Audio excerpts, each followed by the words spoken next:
বেতন বাড়াও, বেতন বাড়াও। এই লড়াই লড়াই লড়াই চাই, লড়াই লড়াই লড়াই চাই।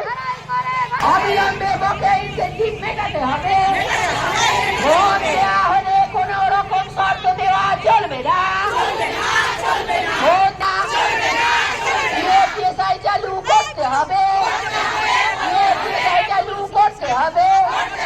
54 টাকা করে বেতন বৃদ্ধি করতে হবে। আমাদের কর্মবিরতি চলছে, চলছে, চলবে। লড়াই লড়াই লড়াই চাই, লড়াই লড়াই লড়াই চাই। অবিলম্বে 15,000 টাকা বেতন করতে হবে, অবিলম্বে 15,000 টাকা বেতন করতে হবে, অবিলম্বে 15,000 টাকা বেতন করতে হবে। চালু করতে হবে,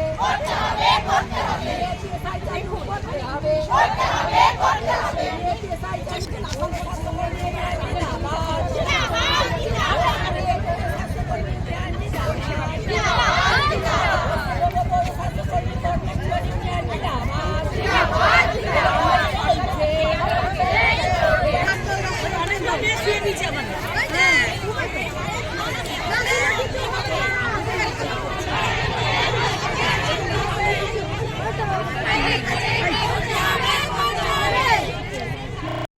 তারিখ থেকেই রাস্তায় আছি।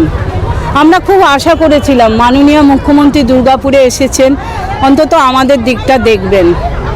আমরা সেই ডাকটা পাইনি এখনো। আমরা 22শে আগস্ট মাননীয় মুখ্যমন্ত্রীর বাড়ি গিয়েছিলাম, গোটা পশ্চিমবাংলার রুরাল আশা এবং পৌরসভার স্বাস্থ্যকর্মীরা, কিন্তু উনি ওখানেও আমাদের সঙ্গে দেখা করেননি। কিন্তু একটা কথা হয়েছিল যে আমাদেরকে ডাকবেন বা জানাবেন, সেই বার্তাটাও আমরা পাইনি। গত 11ই নভেম্বর আমরা ইয়েতে গেছিলাম, ইউডিএম মিস্টার ববি হাকিমের কাছে। ওনারা সেটাও দেখা করলেন না, বলেছিলেন দেখা করবেন, দেখা করলেন না। আমাদের দেয়ালে পিঠ থেকে গেছে। আমরা কর্মবিরতিতে আছি। গোটা পশ্চিমবাংলায় 85,000 কর্মী আছি রাস্তায়, স্বাস্থ্যকর্মীরা, দিদিরা।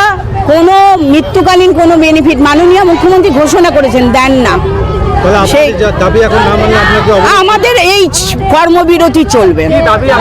আমাদের 8টা দাবি আছে। প্রথম কথা হচ্ছে আমাদেরকে স্বাস্থ্যকর্মীর মর্যাদা দিতে হবে, সরকারি কর্মী স্বীকৃতি দিতে হবে, ন্যূনতম বেতন 15,000 টাকা করতে হবে, পিএফ গ্র্যাচুইটি চালু করতে হবে। গোটা পশ্চিমবাংলাতে আমরা আশাকর্মীরা কাজ করি, আমার দিদিরাই মাতৃত্বকালীন ছুটি পায় না। আশা দিদিদের এবং এইচএসডব্লিউদের মাতৃত্বকালীন ছুটি সহ সকল সরকারি ছুটি দিতে হবে। ফোনের কোনো শর্ত আমাদের দেওয়া চলবে না। এবং আমরা পিএফটিএসআইটা অবিলম্বে চাইছি, অবিলম্বে পিএফটিএসআই চালু করুক, ন্যূনতম বেতন 15,000 টাকা করুক, সরকারি কর্মী স্বীকৃতি দিক। আমরা এই 8 দফা দাবি নিয়ে, ফোনের রিচার্জের জন্য আমাদের 200 টাকা দেওয়া হয়, কোনো মাসে ঢোকে তো 6 মাস ঢোকে না, সেটা 350 টাকা ফোনের রিচার্জের টাকা দেওয়া হোক। আমরা এই দাবিগুলো নিয়ে আন্দোলন করে যাচ্ছি। আমার নাম কেকা পাল, আমি পশ্চিমবঙ্গ পৌর স্বাস্থ্যকর্মী কন্ট্রাকচুয়াল ইউনিয়নের যুগ্ম সম্পাদিকা। কিন্তু আমি এই মুহূর্তে দুর্গাপুর কর্পোরেশনের লড়াইয়ের মধ্যে আছি। আমরা